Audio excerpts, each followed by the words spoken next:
እንዴት ናችሁ? ፍሬ ህይወት ዮሐንስ ነኝ። በአፍሪካ ቀንድ በተለይም በኢትዮጵያ በኤርትራና በሌሎች ጎረቤት ሀገራት መካከል እየተፈጠሩ ያሉ ኢኮኖሚያዊ፣ ማህበራዊና ፖለቲካዊ ጉዳዮችን በትንታኔ ይዤላችሁ ቀርባለሁ። በተለይም ደግሞ ከኢትዮጵያ ቀይ ባህር ጥያቄ ጋር ተያይዞ የሚነሱ ሀሳቦች ላይ አተኩራለሁ።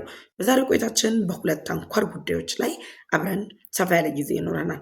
የመጀመሪያው ቀዳሚ አጀንዳችን የሚሆነው የጅቡቲው ፕሬዝዳንት ኦማር ጊሌ ከግብፁ ፕሬዝዳንት አብዱል ፈታህ አልሲሲ ጋር ድንገተኛ የተባለ ሚስጥራዊ የሆነ የስልክ ውይይት አድርገዋል። በሁለቱ መሪዎች መካከል የተደረገው የስልክ ውይይት አሁን ላይ በአፍሪካ ቀንድ ላይ እየተጠናከረ የመጣው ውጥረትን ተከትሎ እንዲሁም ደግሞ በኢትዮጵያና በጅቡቲ መካከል ያለው የሁለትዮሽ ግንኙነት ማደግና ጅቡቲ ለኢትዮጵያ እየሰጠች ካለችው ቅድሚያ ጋር ተይዞ ግብፅ ደግሞ በጅቡቲ ላይ ያላትን ፍላጎት መነሻ በማድረግ ነው። በሁለቱ መሪዎች መካከል በሚስጥራዊ መንገድ የተካሄደው የስልክ ውይይትን በተመለከተም ዝርዝር መረጃን ይዤላችኋለሁ።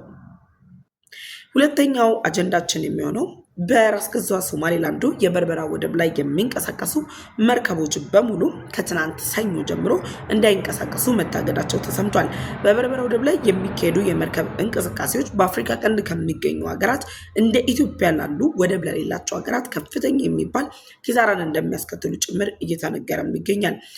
በበርበራ ወደብ ላይ እንቅስቃሴ ሲያደርጉ የነበሩ መርከቦችን ገደብ ያስቀመጠው ድርጅት የትኛው ነው? ይህን ገደብ ተከትሎም ደግሞ እንደ ጅቡቲ፣ ሶማሊያ ያሉ ሀገራት ከኢትዮጵያ ጋር ያላቸው የሁለትዮሽ ግንኙነት ምን ሊሆን ይገባል በሚለው ዙሪያ ላይ ሰፋ ያለ ሀሳብን አስቀምጥላችኋለሁ።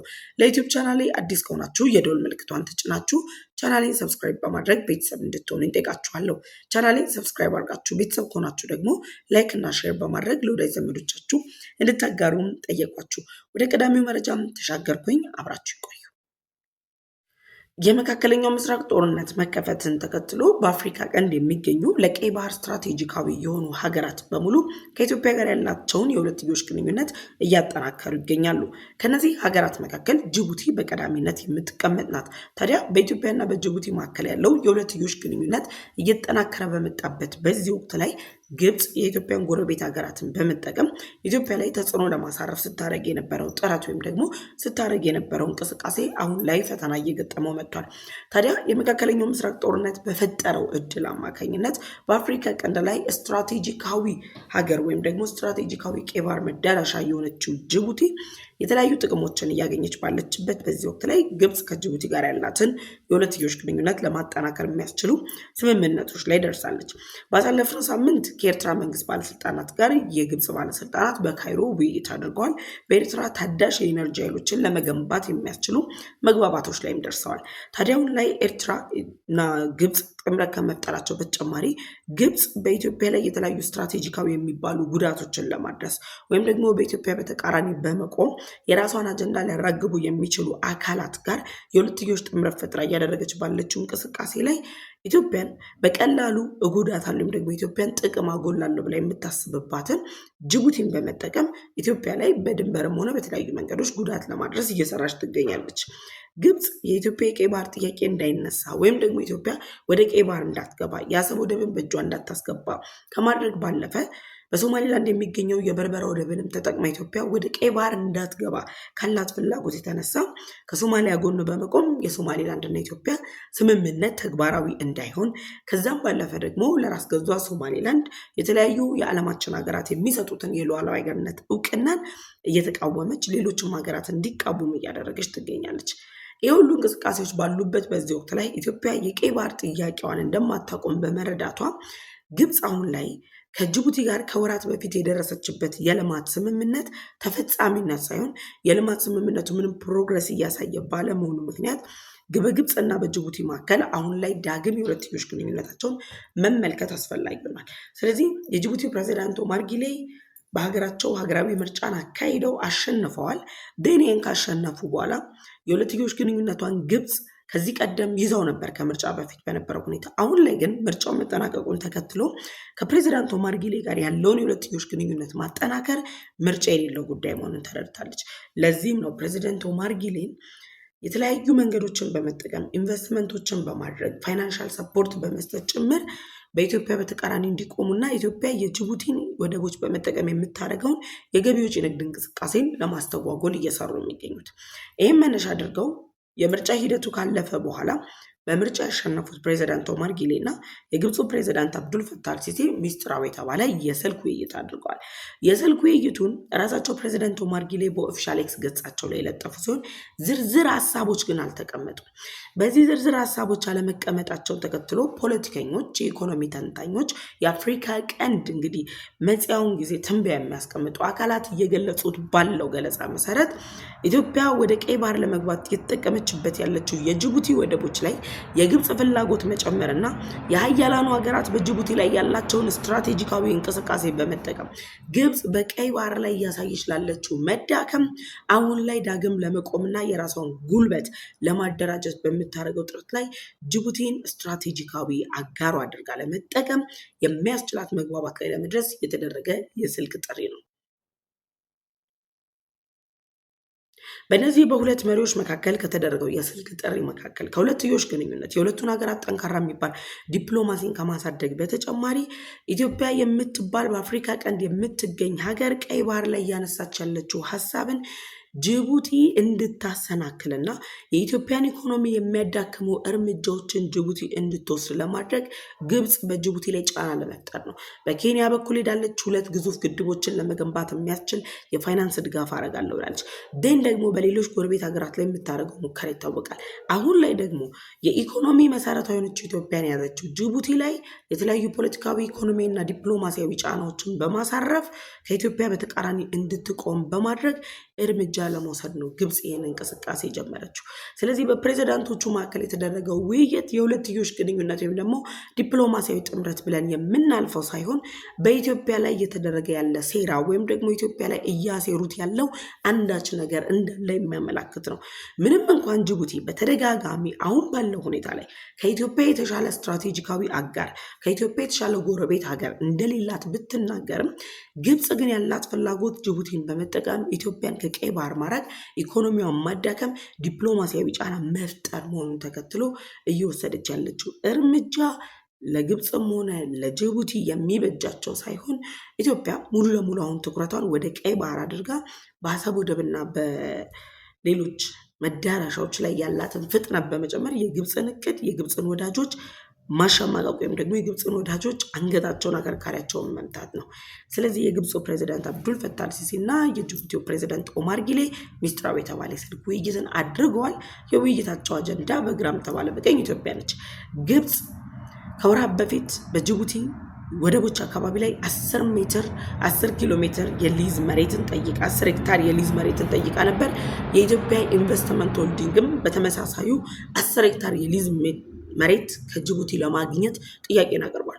የሁለቱም ሀገራት ጥያቄ ከግብፅ ጋር ከስምምነት ላይ ቢደረስ ጅቡቲ አሁን ላይ ባለው ሁኔታ ግን የኢትዮጵያን ጥያቄ የምትገፋበት ምክንያት የላትም። ስለዚህ እየተጠናከረ የመጣው የሁለቱ ሀገራት ወይም ደግሞ የነዚህ ሀገራት የሶስትዮሽ ፉክክሩ ግብፅ እነ ጅቡቲን፣ ኬንያን፣ ኤርትራንና ሌሎች ጎረቤት ሀገራትን ይዛ ኢትዮጵያ ላይ ጫና ለመፍጠር የምታደርገው ጥረት አካል እንደሆነ ጭምር ዓለም አቀፉ ማህበረሰብ ሊረዳ ይገባል።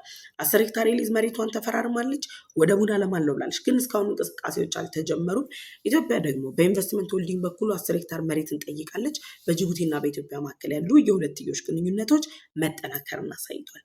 ስለዚህ ከዚህ የስልክ ጥሪ ጀርባ ያለችው አጀንዳ ኢትዮጵያ ብትሆንም ጅቡቲ ግን በኢትዮጵያ ላይ የጨከነ ክፋትን አጀንዳ እንዳታራምድ የሚያደርጓት የኢኮኖሚ፣ የፖለቲካ ግን ደግሞ ዲፕሎማሲያዊ ምክንያቶች አሉ። እነዚህም መነሻ አድርገው የሚደረጉ እንቅስቃሴዎችና ጥረቶች ለእንደነ ግብፅ ለእንደነ ኤርትራ ላሉ ሀገራት ደግሞ እንቅፋት የሚሆን ጭምር መሆኑ ተገልጿል። በዚህ ጉዳይ ላይ ሀሳብ አስተያየታችሁን ኮሜንት ሴክሽን ላይ አስቀምጡልኝ። ወደ ሁለተኛውና የመጨረሻ አጀንዳም ተሻገርኩ። ሁለተኛው አጀንዳችን በዓለም አቀፍ ደረጃ እጅግ ታዋቂ የሆነው የዴንማርኩ የመርከብ ኩባንያ ማክሰስ በቀይ ባህር በኤደን ባህረ ሰላጤ እየተፈጠሩ ያሉ ውጥረቶች፣ መርከቦች እየገጠማቸው ያሉትን ችግሮች መነሻ በማድረግ በበርበራ ወደብ ላይ በራስ ገዟ ሶማሊላንድ የሚንቀሳቀሱ መርከቦች እንዳይንቀሳቀሱ ማገዱ ተሰምቷል። ማርከስ ከዚህ አስቀድሞ ከሶማሊያ ጋር የደረሰበትን ስምምነት ካንስል ማድረጉ የሚታወስ ነው። አሁን ላይ ደግሞ በራስ ገዟ ሶማሊላንድ ላይ በቀይ ባህር ዳርቻ ላይ የተፈጠረውን ውጥረት መነሻ በማድረግ መርከቦች እንደልባቸው መንቀሳቀስ ስለማይችሉ የመርከብ እንቅስቃሴውን አግዶታል።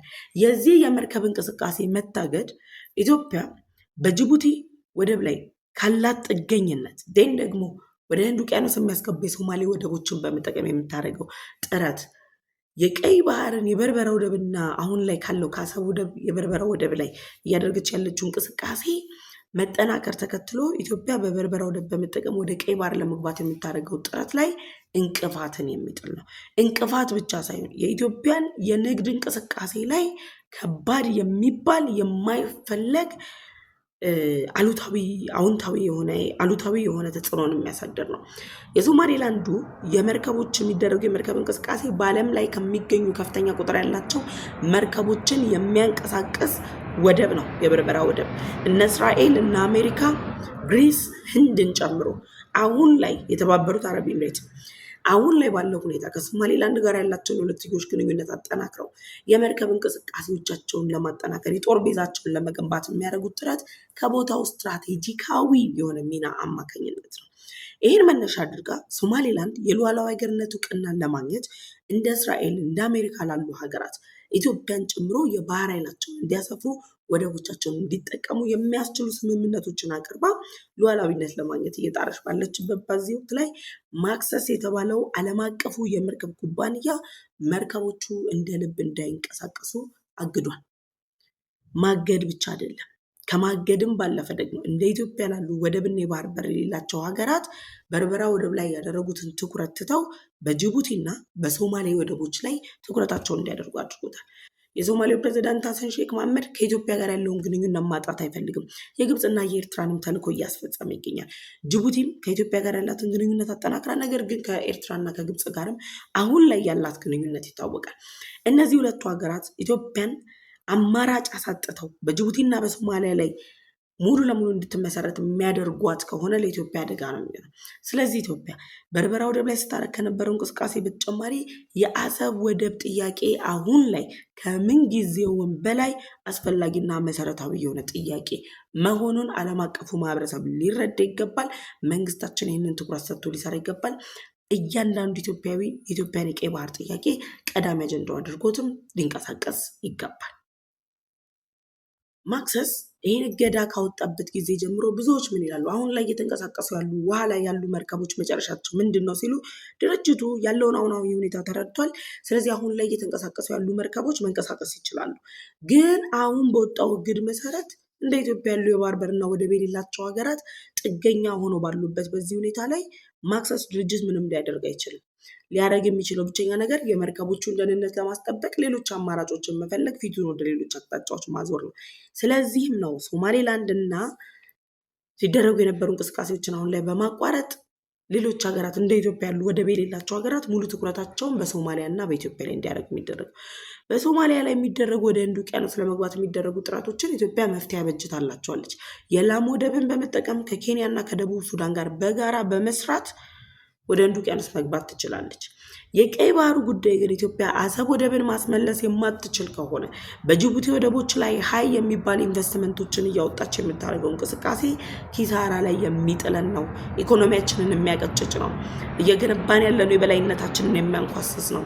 ለዚህም ነው ኢትዮጵያውን ላይ በምታደርገው ጥረት ላይ የበርበራ ወደብን ስትገፋበት የነበረው ጉዳይ የአሰብ ወደብ እስከሚመለስ የነበረው ቆይታ ነው። ስለዚህ የመርከቦች እንቅስቃሴ ሙሉ ለሙሉ ታግዷል።